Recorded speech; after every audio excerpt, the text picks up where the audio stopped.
Tapi bapak nih lapang hatinya. Biar begitu istriku, tapi dia yang menemani aku dari nol.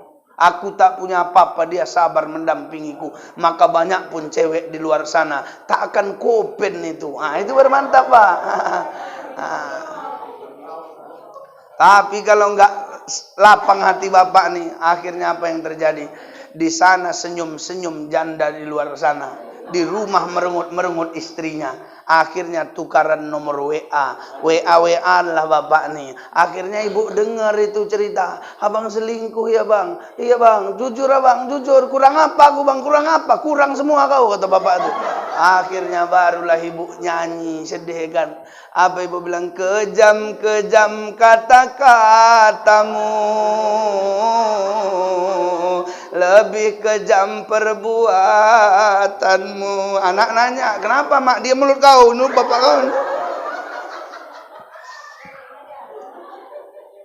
Ya, Nabi itu nak ajwadun nasi sadran, hatinya lapang nak. Maka hati kita harus lapang. Nabi itu asdaqun nasi lahjatan, kalau ngomong jujur nak. Nabi itu nak alyanuhum arikatan, kalau perangainya lembut nak. Nabi itu akramuhum isyratan, kalau bergaul pergaulannya mulia nak. Itu Nabi Pak memang betul-betul teladan. Maka kata Allah, laqad kana lakum fi rasulillahi uswatun hasanah. Sungguh pada diri Rasulullah itu suri tauladan. Toleransi itu mampu menerima perbedaan. Kalau soal keyakinan, nggak memaksa agama orang lain ikut agama kita, dan kita pun nggak dipaksa ikut agama orang lain. Sekarang Pak yang kayak gitu makna toleransi sudah nggak ngerti orang. Kiranya toleransi selawat-selawat awak di tempat orang lain baru. Betul nggak? Ustaz kalau toleransi Ustaz, orang ini lagi ibadah nih, misalnya Buddha lagi ibadah dia, Ustaz di situ lah Ustaz, minimal duduk-duduk Ustaz, namanya toleransi. Bukan begitu. Toleransi itu dia nggak kupaksa beribadah kayak ibadahku, aku pun nggak dipaksanya harus ikut kayak dia. Betul Pak?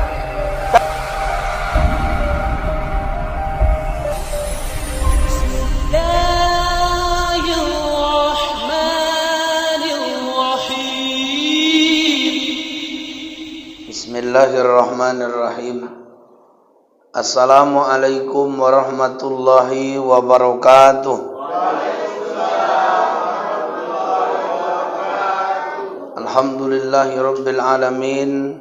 Assalatu wassalamu ala asrafil anbiya'i wal mursalin, Sayyidina wa maulana Muhammadin wa ala alihi wa ashabihi wa man da'a bida'watihi wa istanna bisunnatihi fi yaumi liqa'i rabbih wa ba'du. Sama-sama kita hormati Bapak Ketua BKM beserta pengurus. Yang sama-sama kita hormati hadir juga Ketua BKM Musholla Al-Hijrah. Yang sama-sama kita hormati Ustadz Aris Ashab ya. Beliau adalah merupakan pengurus dari Forum Komunikasi Masjid dan Musholla se-Kecamatan Sunggal dan Kutalim Baru, beserta bapak-bapak, ibu-ibu yang saya doakan mudah-mudahan semua yang hadir ini kalau punya hutang Allah lunaskan hutangnya, kalau punya penyakit Allah sembuhkan penyakitnya, kalau punya anak dijadikan Allah anaknya soleh dan soleha, kalau ada tukang kredit yang mau nagih lupa alamat rumahnya, kalau mati insya Allah masuk surga. Ya Rabbal. Apa kabar Bapak Ibu, sehat? Alhamdulillah, bersyukur kita kepada Allah, berselawat kita kepada Nabi kita Muhammad sallallahu alaihi wasallam. Allahumma salli ala Muhammad wa ala ali Muhammad. Mudah-mudahan kita yang berselawat kepada Nabi akan mendapatkan syafaatnya di yaumil mahsyar nanti. Amin ya Allah ya Rabbal alamin. Bapak Ibu sekalian yang dimuliakan oleh Allah Subhanahu wa taala. Bicara tentang toleransi, banyak orang kemudian kalau cerita toleransi pasti agama dengan agama. Betul enggak? Kalau cerita toleransi berarti agama kita dengan agama sebelah. Sebenarnya tidak. Toleransi itu mencakup segala bidang. Di sini ada orang Jawa, ada orang Mendeleng, ada orang Karo. Kira-kira adat Mendeleng, adat Karo sama adat Jawa beda nggak? Oh, berarti kita perlu toleransi, menerima perbedaan. Indonesia ini adalah merupakan negara yang kaya akan sukunya. Betul, Pak? Makanya kalau ada lagu-lagu daerah masing-masing, kalau orang Karo lagunya lagu Karo. Biring-biring tambah jilena, biring menggoda, cirem tambah menana, oh biring manggisku. Kalau Karo dia. Kalau Mendeleng, rere au bayana rere silalakian di si gumoro, kena au nake selamat tinggal madihamu. Mendeleng. Kalau orang Aceh, Assalamualaikum warahmatullah, jaro dua belah aduh jemana. Orang Aceh itu ya kan, Pak? Kalau orang Melayu, bila begini bapisah kita, elok ku balik ko bini tu. Oh, Melayu tu. Kalau orang Jawa, gimana orang Jawa? Disaleni penganggo bote, yen wis budal ora kena mulih, tumpaane kereta Jawa, ruto papat rupa manungsa. Betul? Kalau ada orang India pun ada lagunya. Boleh menyanyikan, Pak? Enggak apa-apa. Usyarhum sihtihe berbicu perhatihe, ab tak kisi ne nazana, zindagi kya kehti. Ada masalah, Bu? Nggak ada kan?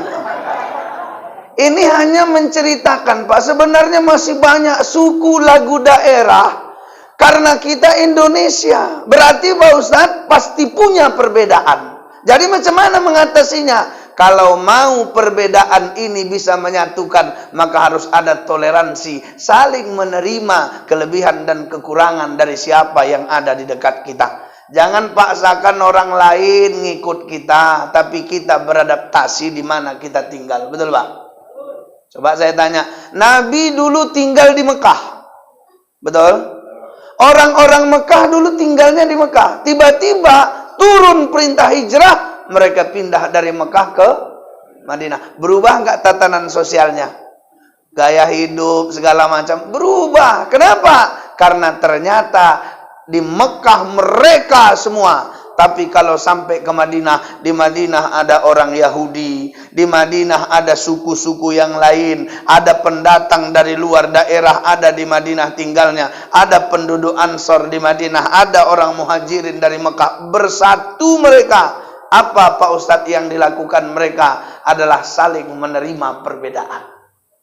Berarti Pak, jangan sampai toleransi ini hanya agama dengan agama. Enggak. Kita orang Jawa, Pak, misalnya saya dari Gayo, Pak. Saya dari Gayo, bukan dari India ya. Saya dari Gayo misalnya. Istri saya Jawa Sunda. Beda nggak, Pak, gayanya, Pak? Beda. Kalau di rumah ku ikutkan gayaku bahaya. Dia pun kalau diikutkannya gayanya lembut-lembut kali, nanti payah ya kan, Pak? Maka Bapak Ibu sekalian yang dimuliakan oleh Allah Subhanahu wa taala, bicara tentang hal ini, makanya kemudian kita yang Islam diikat dengan kalimat la ilaha illallah. Pak Ustadz, jadi Nabi dulu ketika membawa ajaran syariat ini macam mana? Mereka yang sama-sama Islam, oke lah, mereka saling berkasih sayang. Pertanyaannya Pak Ustadz, hari ini kita yang berbeda keyakinan misalnya, boleh nggak kita berkawan sama orang yang beda agama, Pak? Boleh? Boleh. Boleh nggak kira-kira kita duduk minum kopi sama orang yang beda agama? Boleh? Boleh. Boleh nggak kira-kira kita misalnya ada acara kita kirim makanan sama tetangga kita yang non-muslim? Boleh? Boleh. berbuat baik pada mereka ketika mereka tetangga kita. Boleh, tapi memang haknya dengan hak sesama Islam beda. Orang Islam tuh Pak kalau bertetangga, ya, kita kan disuruh sama Allah berbuat baik kepada tetangga.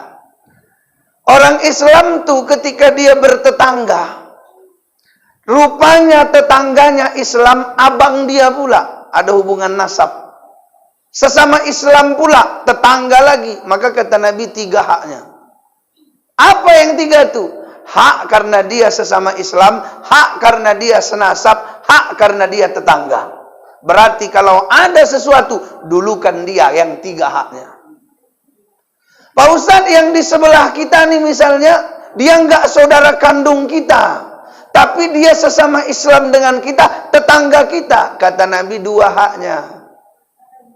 Ustadz, yang sebelah rumah kita beda agama sama kita Pak Ustadz. Udah terus, dia juga bukan saudara kita Pak Ustadz. Iya, kata Nabi 1 haknya. Minimal dengan kehadiran kita, dia tidak tenang di tempatnya. Itu haknya. Coba saya tanya dulu Pak, tetangga kita sebelah rumah misalnya non, ya Pak ya, kita Islam, karena kita Islam semangat kali tadarus tadi, akhirnya corong mie itu kita taruh ke sebelah rumah kita, pakai mie pula tadarusnya, sampai jam 3 pagi, boleh Pak? Boleh, nggak boleh. Kenapa nggak boleh Pak Ustadz? Karena kita harus menjaga kerukunan antar tetangga kita yang berbeda keyakinan. Hari ini banyak anak-anak kita nggak tahu lagi siapa idolanya. Maka kata Pak Ketua BKM tadi, Pak Ustadz, hari ini ada orang yang sudah memang budayanya, gayanya, segala macamnya udah berbaur, nggak tahu lagi mana batasannya, ya kan Pak? Kenapa? Karena anak-anak kita syariat pun dia nggak tahu dari Nabi macam mana, kemudian idolanya pun dia nggak tahu siapa.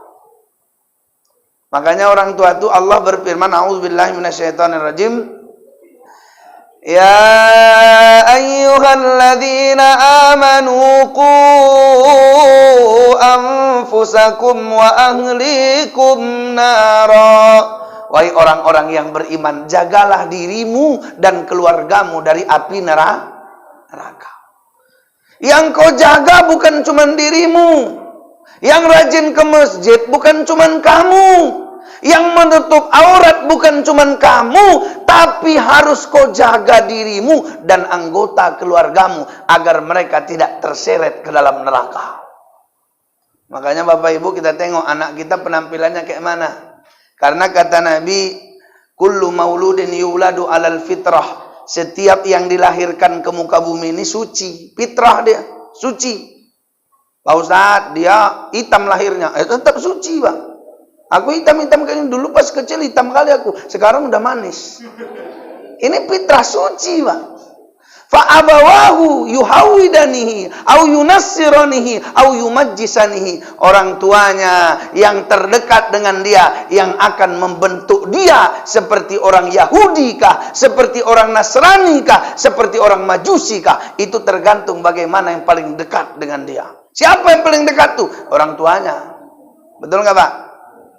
Nanti kalau Bapak misalnya ada ulang tahun, Bapak mulai kebiasakan tiup lilinnya, tiup lilinnya, tiup lilinnya sekarang juga siap. Nah, sebelum tiup lilin, baca doa dulu ya nak ya. Akhirnya gitu, baru tiup lilin. Nah, itu budaya kita enggak Pak? Ajaran agama kita enggak? Siapa yang mengajari anak itu? Emak dan ayahnya. Anak kita pakai pakaian yang tidak menutup aurat. Boleh? Wala yubdina zinatahunna illa ma zahara minha. Janganlah kau perlihatkan auratmu, kata Allah, kecuali bagi orang yang Allah bolehkan untuk melihatnya. Berarti ketika kita tak sampaikan syariat itu pada anak kita Pak, dia ikut budaya orang lain, dia ikut pakaian orang lain, kitalah yang mendidik dia jadi Yahudi kah, Nasrani kah, atau Majusi kah. Makanya balik ke orang tua masing-masing. Pak Ustadz, jadi kalau begitu Pak Ustadz, dari kita duluan, dari kita kenalkan ibu-ibu kalau dari kecil anak itu diajari, biasakan dengarkan ayat-ayat lihat Luqman ketika menasihati anaknya, ya apa kata Luqman? Ya anakku, ya bunayya la tusyrik billah innasyirka la zulmun azim. Nakku, jangan kau berbuat syirik pada Allah ya, karena kesyirikan itu adalah kezoliman yang sangat besar. Pertama yang dididik pada anak itu adalah benteng pertahanan keimanan. Apa itu? Akidahnya jangan sampai melenceng karena ada hal-hal lain. Ini kadang-kadang enggak sakit sikit pergi ke dukun, masa gitu Pak? Hilang dompet, pergi ke dukun. Pak dukun, dompetku hilang. Tunggu kau dompet kau hilang, kata dukun itu ya. Aku semalam kerboku hilang, belum dapat. Oh, lebih besar lagi Pak. Ada orang pergi ke dukun baca mantra dia. Habis itu kemudian kita terikut-ikutan. Ini sesajen, ini sesajen. Apa yang terjadi? Ada percampuran kemusyrikan masuk ke dalam diri kita, diri anak kita. Padahal Luqman berkata, jangan sekali-sekali nakku kau sekutukan Allah, karena syirik itu adalah kezoliman yang sangat besar. Rupanya pendidikan pertama pada anak Pak, bentengi dia dengan akidah yang lurus. Kalau akidahnya kuat, daman Pak. Mak minta jajan mak, kata anak ibu. Apa ibu bilang? Doa dulu nak ke Allah. Nanti kalau Allah kasih, mama kasih jajan. Mak belikan baju baru mak. Iya nak. Doa dulu ke Allah. Padahal duitnya udah ada. Nanti kalau Allah kabulkan doamu, mama belikan kau baju baru. Supaya apa? Nanti bu, ketika dia mendapatkan baju itu, dia ucapkan rasa syukurnya pada Allah. Suatu hari dia sedih, sedihnya ngadunya ke Allah. Makanya akidahnya istimewa. Kenapa istimewa Pak Ustaz? Karena dididik orang tuanya sejak kecil. Kami dulu waktu kecil kejam bapak kami. Ini bu, abangku yang pertama ini. Kami kan ada 5 nih. Bapakku kulitnya hitam. Kenapa kalian masalah? Mamaku kulitnya putih. Ini orang hitam nikah sama orang putih. Ya namanya hitam nikah sama putih ya bagi-bagilah. Makanya abangku yang pertama hitam. Gitu dia hitam, abangku yang pertama hitam berarti ikut bapakku yang hitam. Abangku yang kedua putih. Ikut mamaku karena mamaku putih. Abangku yang ketiga enggak hitam enggak putih. Nah, itu enggak tahu ikut siapa. Abangku yang keempat kadang hitam kadang putih. Tempat berasnya putih deh Pak, tapi suruhlah dia ke pasar sana pasti hitam. Ah ini yang kelima manis. Ya, suka-suka hati aku lah, aku yang ceramah kok. Ya Bu. Tanya abangku ini berapa kali dia digantung bapakku di atas pohon. Bukan tanggung. Apa katanya? Nggak hafal kau? Nggak mau aku belajar Pak. Oh nggak mau belajar. Bapak gantung di pohon. Digantung di atas pohon itu pakai goni. Dibiarkan bapakku setengah hari situ. Udah setengah-setengah mau cengap-cengap. Dia baru diturunkan. Tapi hasilnya jangan tengok dulu sekarangnya. Tengok besok apa yang akan terjadi padanya. Dulu kami berdiri. Masih kecil nih. Coba aku sebutkan rukun bersuci. Sebutkan. Nggak hafal angkat kaki. Sampai apal, baca buku tadi, ya namanya udah gemeter-gemeter kaki diangkat, dibapal juga ya kan Pak. Nah, jangan tengok Bapak, kalau tengok Bapak kena rotan. Itu pendidikan. Akhirnya rukun bersuci yang wajib diketahui sebelum sembahyang. Rukun bersuci ada 3 perkara. Pertama menghilangkan rupa najis, kedua menghilangkan rasa najis, ketiga menghilangkan bau najis. Gitu-gitulah dulu kami ngaji Pak. Supaya apa? Supaya anak itu di kemudian hari kuat bentengnya. Sekarang bapak-bapak ngeluh, Ustaz, anakku udah kayak orang itu, kayak orang barat, Ustaz ya Allah. Rambut dicet-cet, Ustaz, habis cet tembok rumahku untuk dia. Udah kayak orang barat, Ustaz. Celananya dibelinya bagus, dikoyak-koyak, kan Pak? Dikoyak-koyak, Ustaz. Habis itu kecil kurang kecil, padahal udah lebar nih, diperkecil sempitnya. Masukkannya aja pun dia pakai plastik, Ustaz. Biar licin kan. Mak keren juga. Habis itu bertindik, dia laki-laki sudah bertindik. Kenapa? Salahnya di bapak sama ibu. Dari kecil tak mendidik.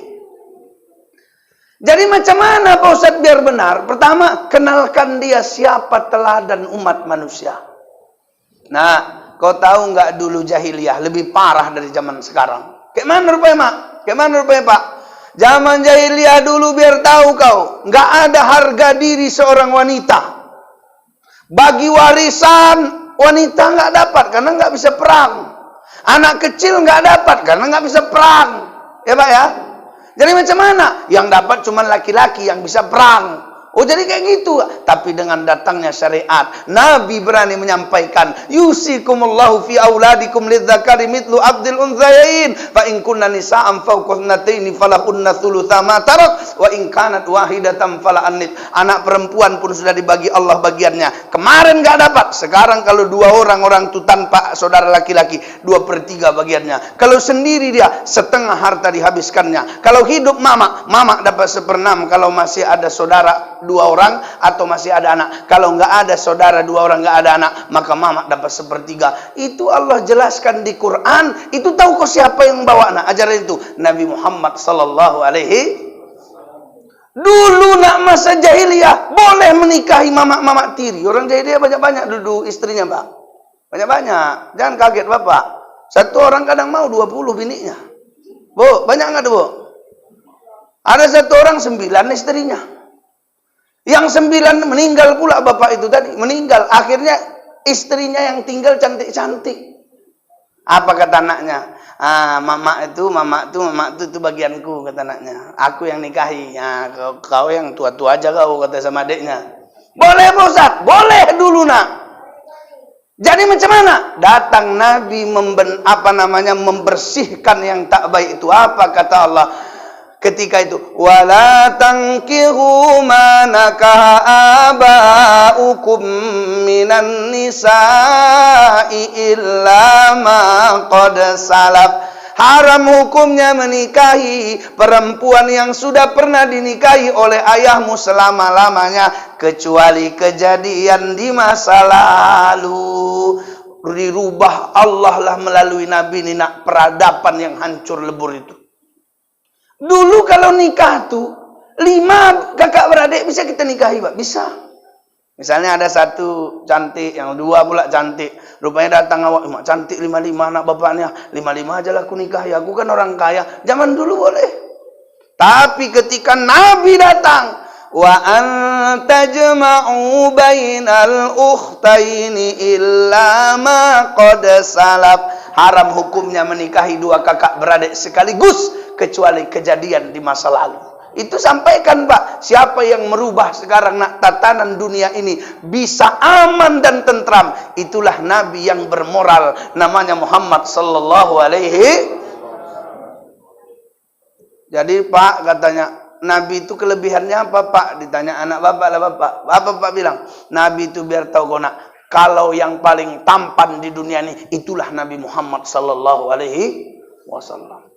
Kayak mana tampannya Pak? Pokoknya kata Ustaz tampan. Kau jangan lancip kali banyak tanya. Aku nggak tahu. Yang penting tampan. Kalau ditanya nanti, Pak Ustaz, apalah jawaban kami? Nabi Yusuf itu nabi paling tampan sebelum Nabi Muhammad sallallahu alaihi. Tapi ketampanannya disempurnakan. Tidak ada yang lebih tampan dari dia. Itulah Nabi Muhammad sallallahu alaihi.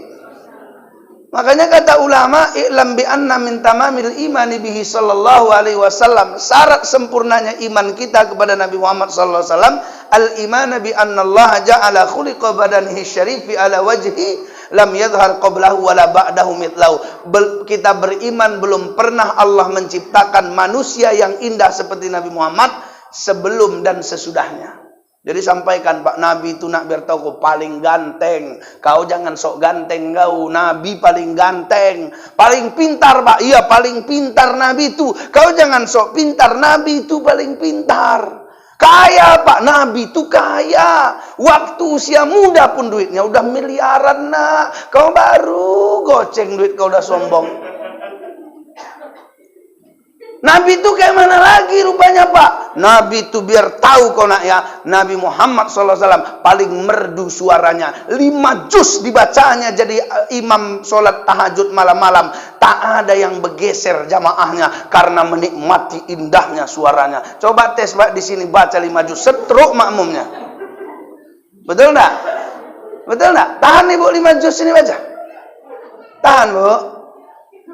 Apa sholat tarawih kira-kira sukanya imam bacanya panjang apa pendek? Pendek itu Pak. Cepat apa lambat? Cepat Pak. Oh bukan tanggung. Jadi sampaikan biar tahu kau nak suara paling merdu suara Nabi Muhammad sallallahu alaihi wasallam, tapi suaranya dihabiskannya untuk berzikir dan baca Quran. Kau baru suaramu kayak gitu udah nyanyi aja kerja kau. Ya kan, Pak? Ngaji nggak pernah. Kalau ngaji pun entahlah ya kan, Pak. Ini udah nyanyi aja ngaji nggak pernah. Nanti nyanyinya pun tak apa-apa. Kelakuan si kucing garong tak apa-apa. Kucing pula jadi judul lagu. Kenalkanlah Nabi pada anak kita. Kayak mana Nabi itu? Biar tahu kau nak. Nabi mengajarkan kita ajwadun nasi sodron. Jadilah manusia yang lapang hati. Karena kalau lapang hati enak hidup nih. Betul Bu? Bu? Oh Bu? Kalau hati lapang enak nggak? Enak. Bisa seneng nggak hidup? Bisa. Pak Ustadz, kami ngaji Ustadz. Ustadz lama kali ceramahnya. Tapi hati Ibu lapang. Ibu nggak masalah. Coba kalau nggak apa, Ibu bilang, oh Ustadz itu jangan usah undang lagi tuh. Lama kali bercakap. Betul nggak? Nanti maaf, Ibu cantik, suami Ibu jelek. Kalau nggak lapang hati, masalah nggak? Masalah, oh aku kalau undangan malas aku sama lakiku. Kenapa rupanya? Tak apa, buat malu. Kurasa di peletnya aku dulu, ya tak apa-apa. Itu kalau nggak lapang hati, Pak. Coba saya tanya lagi. Bapak nih nengok ibu, kalau nggak lapang hati bapak nih bisa selingkuh nggak dia? Tengoknya ibu tadi di rumah. Oh, kalau ibu-ibu nih sekarang beda sama ibu-ibu zaman Nabi. Ibu-ibu sekarang nih kalau di rumah, pala kadarnya. Tapi kalau udah pergi undangan, setelnya setel kandas. Betul nggak Bu? Itu baju mana kemarin? Itu baju baru. Oh pakai, dah. Habis itu tebal bedak, tepak 3 cm. Kurang glowing juga, pakai apa namanya MS Glow biar tambah glowing, ya kan? Udah siap itu, kurang putih juga, tambah bedak lagi. Habis itu gini sabut kelapa itu kayak sabut kelapa apa namanya? Biar kuning itu apa namanya itu? Terserah Ibu lah. Habis itu pakai gincu. Bu, kalau mau undangan, tapi kalau di rumah macam mana? Pakai daster, ya Bu. Dasternya udah 3 hari nggak ganti. Habis itu ketiak basah, ya kan Bu? Agak koyak sedikit belakang. Bu cuci piring sini. Nggak sikat gigi, jumpa suami, hancur nggak tuh? Tapi bapak nih lapang hatinya. Biar begitu istriku, tapi dia yang menemani aku dari nol. Aku tak punya apa-apa, dia sabar mendampingiku. Maka banyak pun cewek di luar sana tak akan kopen itu. Itu bermantap Pak. Tapi kalau nggak lapang hati bapak nih, akhirnya apa yang terjadi? Di sana senyum-senyum janda di luar sana. Di rumah merengut-merengut istrinya. Akhirnya tukaran nomor WA lah bapak nih. Akhirnya ibu dengar itu cerita, abang selingkuh ya bang. Iya bang, jujur abang, jujur. Kurang apa aku bang, kurang apa? Kurang semua kau, kata bapak itu. Akhirnya barulah ibu nyanyi sedih kan. Apa ibu bilang? Kejam-kejam kata-katamu, lebih kejam perbuatanmu. Anak nanya, kenapa mak dia mulut kau? Ini bapak kau. Ya, Nabi itu nak ajwadun nasi sadran, hatinya lapang nak. Maka hati kita harus lapang. Nabi itu asdaqun nasi lahjatan, kalau ngomong jujur nak. Nabi itu nak alyanuhum arikatan, kalau perangainya lembut nak. Nabi itu akramuhum isyratan, kalau bergaul pergaulannya mulia nak. Itu Nabi Pak memang betul-betul teladan. Maka kata Allah, laqad kana lakum fi rasulillahi uswatun hasanah. Sungguh pada diri Rasulullah itu suri tauladan yang baik bagimu. Betul? Jadi Pak Ustadz, Nabi itu begitu, sampaikan ke anak-anak kita. Biar apa? Yang di otak dia berarti Nabi itu jadi idola. Kalau udah Nabi jadi idola udah aman. Ya Bu. Kalaupun sedih hatinya, kalaupun pingin bergaya dia, kalaupun pingin kumpul-kumpul dia, jelas arahnya. Kenapa? Karena Nabi jadi idolanya. Akhirnya, tombok hati ada 5 perkaranya. Yang pertama, baca Quran dan maknanya. Yang kedua, sholat malam dirikanlah. Yang ketiga, berkumpullah dengan orang soleh. Yang keempat, perbanyaklah berpuasa. Yang kelima, zikir malam perpanjanglah. Salah satunya siapa bisa menjalani. Moga-moga Allah Ta'ala mencukupi. Tahu dia solusi itu Pak. Mau kumpul-kumpul sama orang soleh, bukan dugem. Betul nggak? Betul. Ada masalah, dia pingin tenang, baca Quran dan maknanya, bukan nyanyi-nyanyi, apalagi nengok ere-ere. Kau mimpi apa kau semalam? Mimpi apa kau? Aku mimpi ular, 32. Kau mimpi apa semalam? Orang gila, 87. Ustaz kok tahu Ustaz? Aku dulu sempat masang. Menang pula, udah tobat lah aku atau. Kena pula 4 angka. Jadi itu Bapak Ibu. Dulu belum jadi Ustadz, Bu. Dan Ibu bilang, Ustadz ini berarti siap ceramah masa? Enggak. Itu dulu, zaman-zaman jahiliyah dulu. Jadi Bapak Ibu sekalian yang dimuliakan oleh Allah Subhanahu wa taala. Ketika kita tahu dan sadar ya, ketika kita ajarkan anak kita dekat dengan Nabi, dia tahu kalau lagi suntuk nanti, udahlah kumpul sama orang soleh. Kalau lagi nggak tenang, aku baca Quran aja lah daripada bergaya-bergaya. Kalau nanti aku misalnya lagi hatiku belum tenang juga, zikir malam aku perpanjang nih. Kalau nanti misalnya aku pikiranku tak kemana-mana, berpuasa aku banyak-banyak nih Pak. Ada solusinya. Kalau contoh kita Nabi Shallallahu Alaihi. Jadi Pak Ustadz, Nabi itu begitu luar biasanya dia. Dekat dengan Al-Quran, suka sholat tahajud di malam hari, iya. Baca Qurannya luar biasa, iya. Nabi kumpulnya sama orang soleh, iya. Nabi SAW zikirnya diperpanjangnya, iya. Itulah kalau orang ikut Nabi, tengok gaya Nabi. Kalau ibadah luar biasa. Bergaul Ustadz, Nabi lah manusia terbaik. Asdaqun nasi lahjatan. Kalau ngomong Pak mau sama orang Islam sama orang non-Islam, tapi selalu benar ucapannya. Maka dulu yang memberi nama dia Al-Amin, bukan karena dia udah jadi nabi, tapi orang-orang musyrik yang memberikan nama itu. Mereka bersepakat bahwa Muhammad adalah orang yang paling pantas dipercaya. Kenapa? Karena Nabi akhlaknya selalu berkata jujur. Pak Ustaz, kalau pergaulan Nabi yang lain macam mana? Datang seorang perempuan kepada Nabi, ya Rasulullah, mamaku non-Islam. Boleh nggak aku kira-kira berbuat baik kepadanya? Silakan, kata Nabi. Bahkan ayat Quran bercerita, wa in jahadaka ala an tusyrika bi ma laysa laka bihi ilmun fala tuti'huma wa sahibuhuma fid dunya ma'rufa. Kalau seandainya misalnya orang tuamu masih belum Islam, masih musyrikkah, masih kafirkah, nggak Islam dia, kemudian dia mengajakmu keluar dari agamamu, ikut apa yang dilakukannya. Apa kata Allah? Fala tuti'huma, jangan kau ikuti keduanya. Wasahibuhuma, tapi kau harus pergauli keduanya. Fit dunia ma'rufa, di dunia dengan sebaik-baiknya. Jadi misalnya di satu rumah itu, maaf ya, ada kadang anaknya Islam, bapaknya non-Islam, ada. Baik-baik aja. Tolong Pak Ustaz, tolong. Bantu Pak Ustaz, bantu. Sayangi Pak Ustaz, sayangi. Tapi kalau cerita keyakinan, lakum dinukum, untukmu agamamu, untukku agamaku. Maka saya pernah ditanya, ini jelas-jelas saja aku bercakap. Ustadz, kawan Ustadz banyak yang non-Islam, banyak kali. Karena saya dulu di Tanah Karo itu, SD 6 tahun di Tanah Karo. Kawanku yang non-Muslim banyak. Tapi Ustadz mengucapkan selamat Natal nggak Pak Ustadz? Enggak.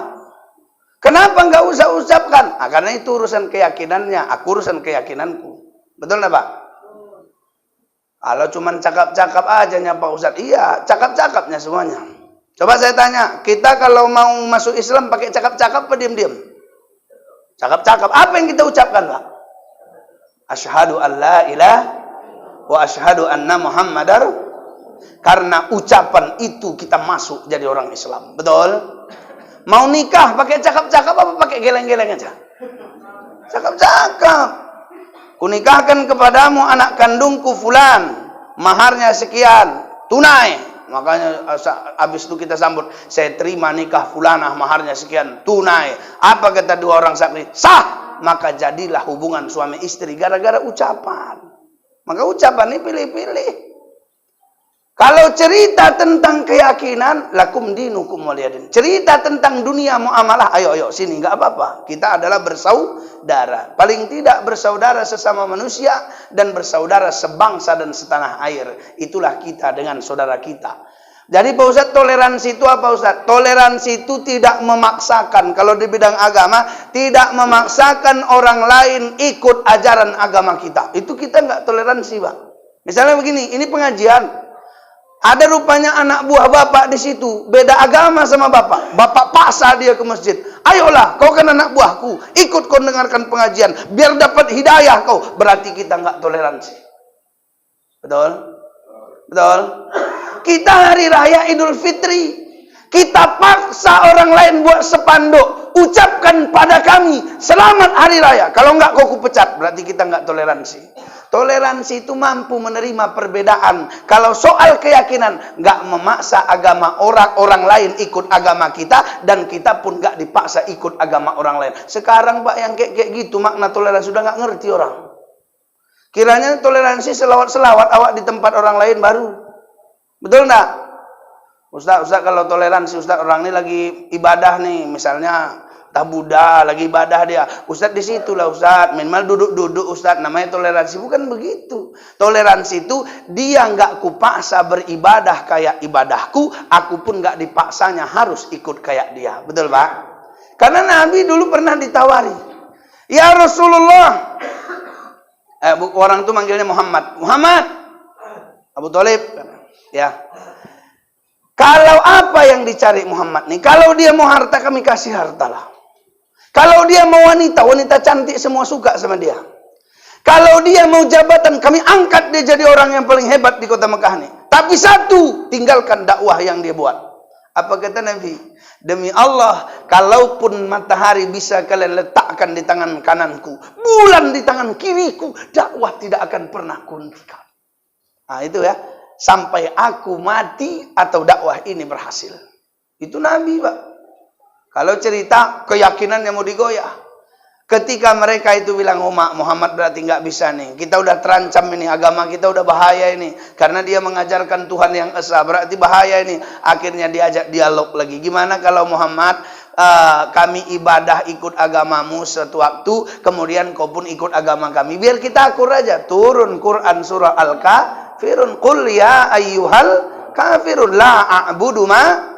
Katakan pada orang kafir itu, kami tidak akan menyembah apa yang kau sembah. Kau tidak akan menyembah apa yang kami sembah. Sampai ditutup lakum dinukum, untukmu agamamu, untukku agamaku. Jadi Pak, toleransi itu terang. Kalau cerita agama, agamamu agamamu, agamaku agamaku. Kalau cerita persaudaraan, kau tetap saudaraku walau kita beda agama. Kita bisa bekerja sama. Yang penting tidak urusan masalah akidah. Bahkan di dalam Al-Quran surah Al-An'am, Allah melarang kita. Janganlah kata Allah kamu memaki-maki Tuhan-Tuhan yang disembah selain Allah itu. Jangan kau maki-maki. Kenapa? Karena dia juga akan memaki Allah dengan mereka tidak berilmu. Itu di Quran surah Al-An'am Pak. Mereka kalau mau ibadah, biarkan. Kita maksudnya Pak, kita ini mayoritas nih. Di Madinah pun dulu kan orang mayoritas Islam dah. Kita ini mayoritas, rupanya kita bilang, oh kita ejek-ejek Tuhannya. Kata Allah, jangan kau ejek-ejek Tuhan mereka. Kenapa? Karena mereka juga nanti akan mengejek Tuhanmu. Itu toleransi nggak tuh Pak? Kalau kowe jek Tuhannya dia, jeknya Tuhanmu, nggak bisa kalian bersaudara. Tapi kalau kau hormati keyakinannya, dihormatinya keyakinanmu, insya Allah hidupnya akan rukun, damai dan sejahtera. Itu Pak ya. Bapak Ibu sekalian yang dimuliakan oleh Allah Subhanahu Wa Taala. Udah lama ini Bang. Biasanya kan di sana setengah jam aku kan. Nah ini udah lebih setengah jam Pak. Udah hampir 1 jam. Jadi ku tutuplah ceramah ini. Assalamualaikum warahmatullahi wabarakatuh.